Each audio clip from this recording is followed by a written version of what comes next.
Good morning, good morning. It's Scott Jordan and Mark Warner here for day 2 of the Bullen virtual show. And here we are. We're at the Bullen production studio, broadcast studio. Sorry, it's early in the morning. Got to get moving here. Yesterday we did a whole day of shows. Thank you very much for tuning in. Those that tuned in live and those that didn't tune in live, you can watch the replays on the Bullen website as well as YouTube and all the other links that we put out there. But today we're starting off with a little bit of talk about COVID and disinfectant products, right, Mark Warner? Well, absolutely. In fact, what's really funny, if you go back historically, people didn't know very much about disinfectants if they weren't within the cleaning industry itself. They would just say, hey, give me a disinfectant. And it would be like, what kind? I don't know. Just any disinfectant. They didn't have a list they of had things no they were looking for. Exactly. They had very little idea about efficacy kill claims, contact dwell times, killing efficacy data, cleaning efficacy, best practices. Nobody knew any of that stuff before, but COVID changed all that. And in fact, what's happened is that people have become very thirsty for this kind of information. Not people within the cleaning industry even, people outside the cleaning industry. You get into a conversation about different types of disinfectants, how they're used, what are the most effective ways or products to work with, what are the most efficient ways to do it. These are all conversations that are happening not only within the cleaning industry professionals, but through the public. Yep. So it really behooved us to do a segment today talking about disinfectants and doing a little bit of a deep dive. You know, one of the questions that really comes up a lot is, and you just heard me mention it, is what is best practices? Well, the reality of it is best practices for disinfection isn't just walking in and spraying something and wiping it with a paper towel. There's actually 4 steps that are recommended in most environments, and in some cases they're actually mandated by law. But those 4 steps is to pre-clean the area. You can't spray a disinfectant down on dust and dirt and think you're going to get anything but mud. So the reality of it is you pre-clean a surface first to eliminate any what's called gross soils or visible soils. The second step then is you apply the appropriate disinfectant. What's appropriate? Well, it depends on what you're trying to kill. We'll get into that in a minute.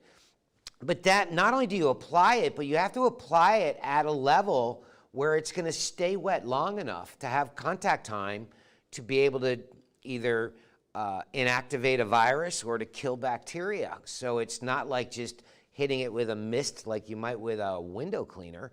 It's more like applying it so that you've got a wettened surface. At the end of that period of time, you have several options. You can allow it to air dry at that point, but only if you've allowed it to stay wet for the required amount of time first. Then it can be allowed to air dry afterwards. But if you're in a food prep area, food processing area, or even in healthcare where there might be extended skin contact or a ball pit in a kindergarten play area, areas where you have skin contact, is another area where it's highly suggested as a should do it. And that would be to wipe up the excess slurry now that it's had the contact time and follow that with a rinse of water. Now that's required by law in food processing and food prep areas, but as a golden rule, it's a fantastic process we should all think about following. It eliminates things like sticky buildups that might occur from somebody just spraying 20, 40, 50 times without doing any cleaning in between. So that's what best practices is all about. And I mentioned the appropriate disinfectant. Scott, how many disinfectants does the Bullen companies make? Well, we have over 20, and let me give a fast history on that because not every chemical manufacturer makes disinfectants. Back in the day, it was relatively loose as to all the quality control and everything you had to do to be able to make a disinfectant product, but it's really dialed up. And Bullen made a decision a number of years ago to put the money into the equipment necessary, titration equipment and a bunch of other stuff to be able to run the proper quality control procedures on making disinfectants. Because all these things are regulated. You can't just mix something up and send it out and hope it's going to do what you say it's going to do. It's got to be very precise. You can't, swap formulas around, raw materials, everything else. So we put a lot of time and money into being state of the art to be able to make those 20 plus products. So we have a wide variety, and we're not going to cover all of them today. And you can see individual videos on our website on the additional products. But we have a very, very broad offering of disinfectant products, and there's a good reason why we have that broad offering. Well, there's a lot of different active agents that come into play, but we thought today the most important thing to talk about would be the 4 most popular products in this day and age of COVID-19. And it leads us off into talking about maybe a legacy product. It's a product I hold in extremely high regard, and that's called RX75. RX75 is a ready-to-use product, and it is one of those very, very powerful, very, very fast-killing products that we would use no matter what the threat was. When the West African Ebola outbreak occurred, people were saying, what's the most powerful, the best thing that you have? And it was RX75 that we would steer people to. I did a lot of work over the years with some primary healthcare facilities, including Johns Hopkins. And some of these facilities, this was their product of choice for the OR room, the ER room, areas where they had bloodborne pathogens, as well as maybe surfaces that needed to be cleaned. Very often the procedure on that was to either spray with a trigger bottle and make it very wet, or to put the solution in a little maid's bucket and use a microfiber cloth or disposable cloth to wipe down a surface to allow it to stay wet. However, there are new and more modern ways to apply these products. And so what we're seeing is a lot of science and technology wrapping around the technology used to apply these products. So a trigger sprayer is a pretty mundane system, but there are a lot of others that use pressure, or that use electric batteries, and even get into electrostatic technology, or they have fans built into them to blow product in a spray application over wide areas. So Scott, that led us down the path to come out with a brand new product, which my understanding is, from the rumors here at Bullen, is that it was your brainchild. Well, I can't take 100% credit. It was, I think the best way to put it, it was very good timing that we came out with it, because the product was introduced roughly 3 years ago, Spray and Go, and it had very, very good response then, but obviously when COVID came out, and it was, yes. When COVID came out, it was perfect timing that we had this in place with all the data, videos, and everything. Let's take a little walk over to that other section of the booth, just kind of like we're at the regular trade show. How's that sound? It sounds great. Yeah, so that takes us into the whole technology of how do you use a product that was specifically made to be sprayed? Yep. Well, come on over, Mark. So we have our spray systems right here. Yep, we have our spray systems right here. This is our spray and roll, and this is the Spray and Go Mini, and the different disinfectant products. So let's start out the explanation as to why we have what we have, right? Absolutely. Yep. So essentially with Spray and Go, originally people started off with the idea of, can I use a trigger bottle? How many people actually know that it takes 1,500 pulls on a trigger of a trigger bottle to empty 1 quart of product? Well, the person that would know that, 1,500. I didn't know so that. If you ever meet a person that looks like Popeye and his forearms are swollen, you know he's squeezing a trigger bottle. Just one arm. Dispense just one arm, the right arm or the left arm. So essentially, it's not a highly, I guess the term, it's not efficient. Really, it's efficient, but it's exhausting and it's painful. So essentially, it led us into ways of working with pressurized units where it's pumped up and under pressure and can dispense as much as 2 quarts of product without pumping up your forearms just by hitting a trigger bottle and going after above the floor surfaces that way. And we also went out of our way to determine the proper tip that's going to be used with the right spray pattern. So both of these units have a tip that's optimized for the application of the disinfectant products. And that's important, actually. Without going into a ton of detail, the size of the spray droplets has a lot to do with how long it stays wet on the surface. If you think about certain types of sprayers you might have used with household products, some of them come out in almost a mist, but they'll evaporate very, very quickly. And that's not good for a disinfectant. You want it to be able to wet a surface to stay wet. But it took us into dealing with larger areas. How do we deal with very large areas where we want to either carry with us a lot more product than just 2 quarts? And that's what took us into the spray and roll system for spray and go. Yep. So this is 2.5 gallons. Again, both units do not have any batteries. That's significant. If you watched some of the programs yesterday, we talked about some of the issues with that. So these are all pressurized units. So there's a little bunny that's going to be really upset about that. We're trying to make it simple. So 2.5 gallons, 2 quarts. You're ready to go. Pump it up. We can get into details with other videos on how you can determine the pressure and all that, but it's a very well thought out system that's proven, and we've sold thousands of them. And there's a reason why.